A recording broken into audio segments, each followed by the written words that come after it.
Donald, Donald, Donald.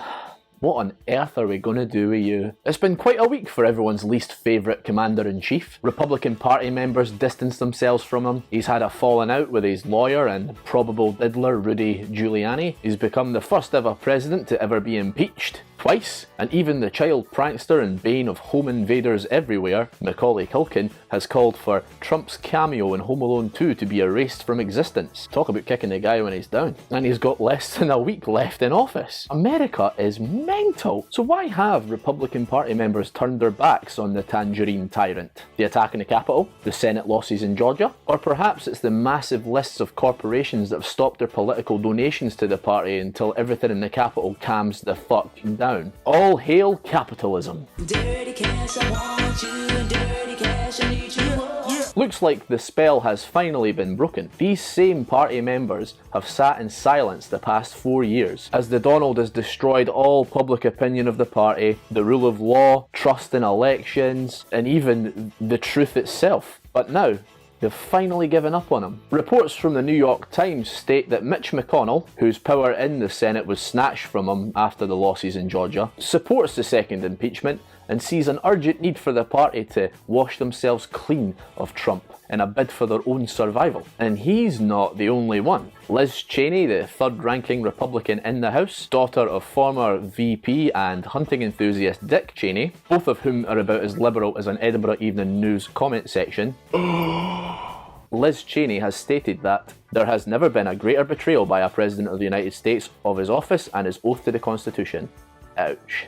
Steve Schmidt, a long-time Republican strategist who defected from the party because of Trump, has stated, "We're at the moment now where we're seeing a fracturing, a breaking, because of the unprecedented situation, the sedition, the violence, the death. Over 100 party officials and sympathisers have also signed a letter calling for Trump's immediate resignation." But that leaves us all wondering how now, after these same party members who won numerous votes under Trump and fiercely defended him from any forms of criticism, be it election tampering or racial hatred, how is it now that the political dynamics have changed so drastically? Well, a simple explanation is money. Sheldon Adelson, a casino magnate and fierce Zionist who had amassed a lifetime of donations to the Republican Party, estimated to be totalling $480 million, passed away this week. Yeah, they're going to feel the sting there, I think. Ken Langone, the billionaire founder of Home Depot, which is like Homebase but with guns, and mega donor to the party, was disgusted by the attacks on the Capitol, stating that he felt betrayed and didn't sign up for this. The list of donors pulling their support for the party is quite simply staggering, actually. Amex, Amazon, Goldman Sachs, Bank of America, BlackRock, Google, Facebook, Marriott, and Walmart, to name but a few. That's not going to be good for business.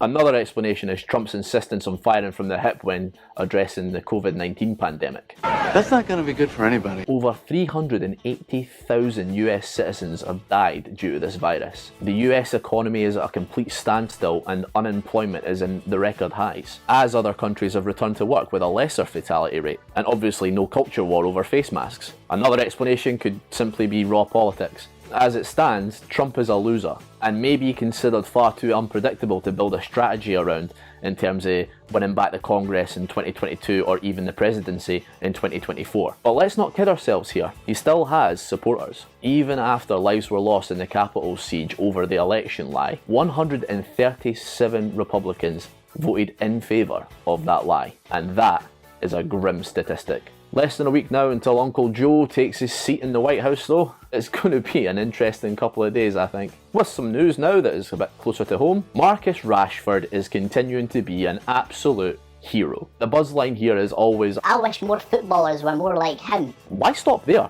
I wish more people were more like him. It appears that he's found the net against the government once again, forcing Bojo to admit that food parcels being sent out to England's poorest families were appalling and an insult. We've heard all this before, of course, with the number 10 choosing to ignore Rashford's calls for free school meals during the summer break. But Johnson's apology at Prime Minister's questions and then hasty phone call to the Man United striker marks a significant change in form. It's clear that Johnson has now learned that tangling with Rashford on this issue is only ever going to have one outcome. I've already spoken about the various U-turns that the government's been making recently, from meal vouchers, cancelling Christmas, and of course the school closures. Does this signify that Boris is now picking fewer fights? Is it because Cummins is now gone, or is it because of the current severity of the pandemic? No amount of fancy political footwork is going to help the government when they're failing the public. And I, for one, salute Marcus Rashford for exposing this in such a slick manner, that the government is always going to be vulnerable to these attacks and exposures,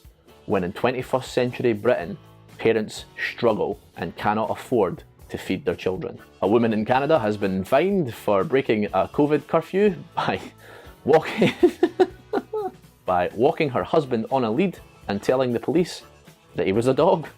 Is it bad that I now no longer find headlines like this really shocking? In Quebec, there is now a law stating that you need to remain indoors between 8 PM and 5 AM in order to kind of halt the spread of the virus. However, dog walkers are allowed to be outside at this time as an exception to the rule. So when this woman was stopped by the police, she claimed that her husband was in fact a dog.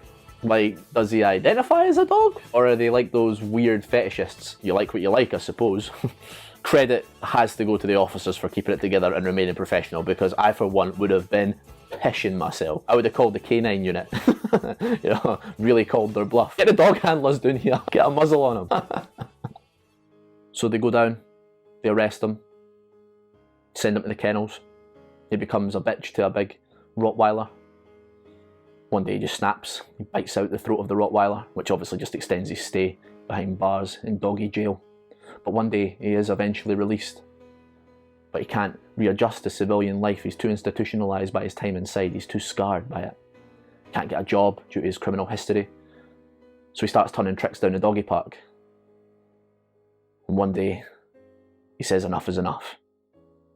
Takes out his penknife and he carves "Fido was here" in the ceiling of his halfway house accommodation. And subsequently hangs himself. Now that would be commitment to the role. Eat your heart out, Daniel Day-Lewis. That went places. There's been a delay in seafood exports due to the Brexit transition period, all exports being halted until the 18th of January. Tons of Scottish seafood has been left to rot due to the Brexit bureaucracy. And guess what? Surprise, surprise, the Fisheries Minister didn't even bother to read the Brexit bill. You wanna know why? Because she was busy at a nativity. See if you were at work, right? You're at your job, and you didn't do your job properly, and then you admit to not doing your job properly because you were too busy. You'd get the sack straight away. Organising a nativity trail. Get in the fucking bin. Everyone's favourite Texas Ranger and early noughties internet meme Chuck Norris has denied claims that he was present for the Capitol building attack. The martial arts legend has stated that there is no room for violence of any kind in our society and will always be one for law and order. Now these comments follow an image going viral. Here is that image. Right, we all know that's not him. Now, A, Chuck Norris is 80 years old, and B, Chuck Norris doesn't go to the Capitol. The Capitol comes to him. Fucking! Boo! And finally, the internet has exploded after the uncovering of a Brazilian nightmare version of Madame Tussauds. Now, the footage of these horrible, horrible waxworks was originally shot in 2015, but thanks to the power of the internet, they have been uncovered. Some things are better left well enough alone. I'm not an expert on the art of waxworks, but Jesus fucking Christ, if you're going to do something like that, surely you should maybe be, I don't know, a little bit skilled at it. The images you are about to see are enough to give your nightmares, so those of you with a nervous disposition, please avert your eyes. Oh my god, Mother Teresa. That is, He's somehow managed to make the Pope look more of a pedo. Why is Gandhi white? Namaste. Oh my god. Oh my god. No. What have they done to Princess Diana? Nelson Mandela's head is so small. What has happened to Einstein's neck? Oh, that is haunting. They are truly awful, aren't they? I feel like I'm going to be seeing that image of Gandhi in my dreams for a while now. Oh, it's horrible, isn't it? Yuck. Ugh. Nah, horrible. Look at you, you've made it to the end, aren't you a legend? Please hit that like and subscribe button down below for more content like this. I'm looking to upload at least 2 or more videos a week. Stay safe out there, keep fighting the good fight, and be careful in those comment sections. Fuck you, Edinburgh Evening News! Ciao.